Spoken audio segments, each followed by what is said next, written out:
Hello, my name is Dr. Melissa Stiles. I'm with the Department of Family Medicine, the University of Wisconsin. And today's podcast is on hearing loss in the elderly. Happy to be joined by Dr. Irene Hamrick. Welcome, Dr. Hamrick. Thank you for having me. Thanks for joining us. Why is this topic important? Hearing loss is very common.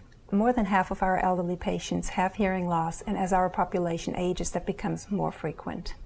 I also find with my patients that it can inhibit them from going places like restaurants and being involved in different activities, and can really impact their social functioning. Yes, it has a great impact on their social functioning. Oftentimes they then don't go to church or to other outings. It can actually lead to depression in the elderly. Yes, very important. What are the physiological changes that occur with aging that could impact hearing?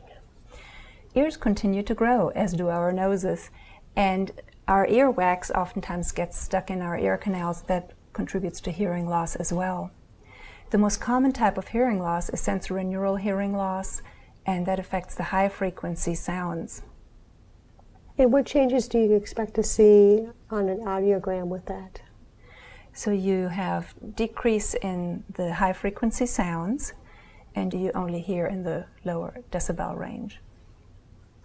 And can you expand a little bit about on hearing loss in terms of, they have the physiological changes, but what other things lead to hearing loss? Yeah, hearing loss is a two-hit phenomenon. So you have to have a genetic predisposition for it that can then increase the risk of damage to the hair cells in the organ of Corti, in the cochlea of the ear.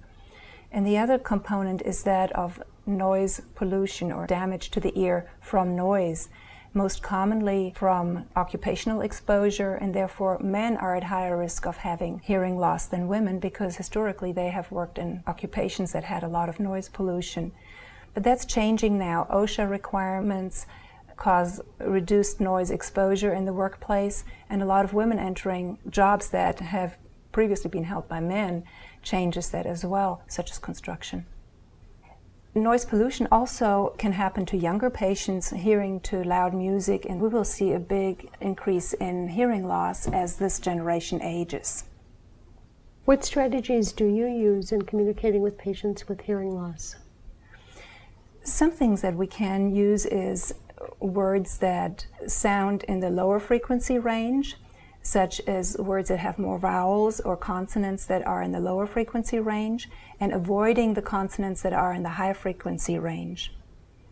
Also, as we raise our voices or as we speak louder, oftentimes the frequency goes up, especially for women who speak with a higher frequency anyway.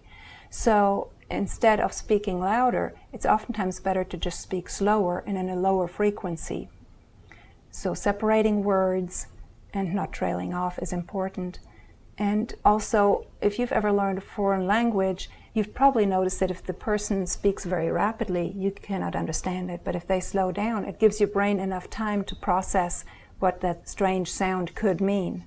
And likewise with hearing loss, the words that we hear become very distorted and don't sound like they did when we were younger. So it takes a little bit longer to process what we're hearing. So slowing down is very, very important. Can you discuss the impact of background noise and how you might be able to alleviate that in the office setting?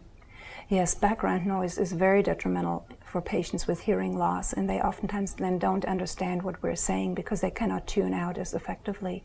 So closing the door, turning off the TV, asking family members, or especially children if they're noisy, to step out helps with hearing.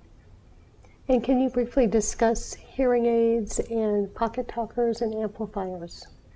Yeah, so hearing aids can make the sounds louder that we hear, but they oftentimes also make the background noise louder. So then an amplifier, a portable amplifier, can be more useful, that can be held up to the person they're talking to, or that can be put on the table to gather only the conversation that's going on at the table and not so much the background noise. Some higher-end models with radio frequency can be placed at the stage in front of a theater or at the pulpit in church and allow the patient to sit in the back and still hear.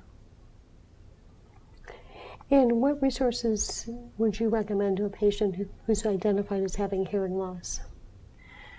I refer my patients very early to the audiologists, because once hearing loss has occurred, then the connection between the ear and the brain gets lost, and even if we then provide the patient with hearing aids, they oftentimes cannot make out what is being said. So referral to an audiologist early on is very important.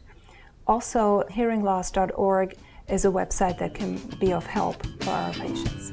Great. Well, thank you very much, Dr. Hamrick. Thank you for the opportunity.